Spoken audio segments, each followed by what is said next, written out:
Hey, Shalom, man. Precinct Officer Shabal of ISGBK Las Vegas under Commanding General Yohana. Hey, listen, man, I got a serious question for y'all and a serious topic for y'all, all right? The question is there a double standard when it comes to domestic violence? All right, now before I go any further, let me make myself clear.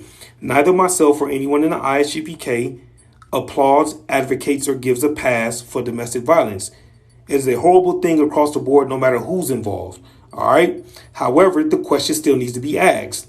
The reason why is because when Raquana Williams, a WNBA player who is known for scoring the most points in the WNBA regular season game and identifies herself as a man, she beat her wife for over an hour, allegedly, and she got arrested for domestic violence.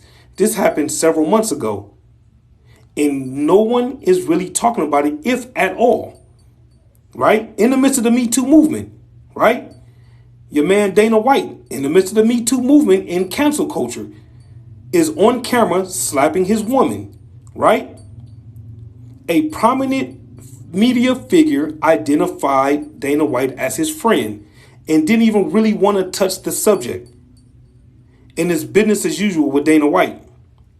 Chad Wheeler, a former NFL player who beat his wife so bad that his former team said that it was a wonder that she was still alive.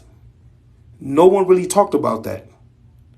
Meanwhile, when Tank Davis, when Jonathan Majors, and when Floyd Mayweather, when their allegations came out, these dudes were looked at as public enemy number one.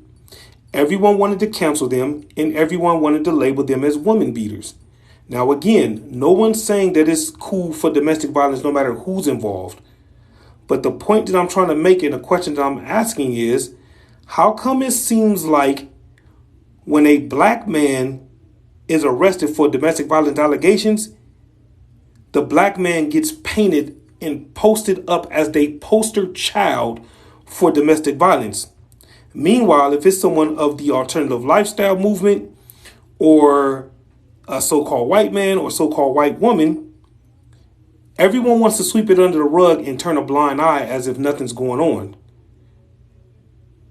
Domestic violence is supposed to be looked at as a crime across the board, no matter who's involved. But yet it seems like the only ones who get dragged over the coals and a negative light is shined on them is when it comes to black men. And so I'm just trying to get an understanding. All right.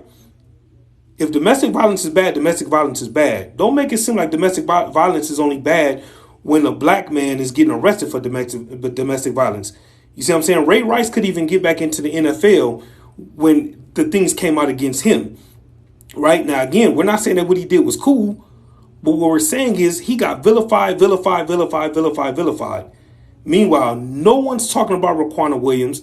Nobody really talked about Dana White, and nobody really talked about Chad Wheeler. You see what I'm saying? So now, if y'all serious about this domestic violence being a crime, which it is, you know what I'm saying? Let's give that same energy to anyone that's involved, regardless to their race or regardless to their gender. You see what I'm saying? Because if not, then what you do is, you see what I'm saying? You raise the question, is there a double standard when it comes to domestic violence? All right. With that, you know what I'm saying? This is ISUBK Las Vegas under Commander General Yohana. You know what I'm saying? You can find us on ISUBK Las Vegas on Facebook, ISUBK Nevada on YouTube, and ISUBK Las Vegas on TikTok. All right. And with that, shalom.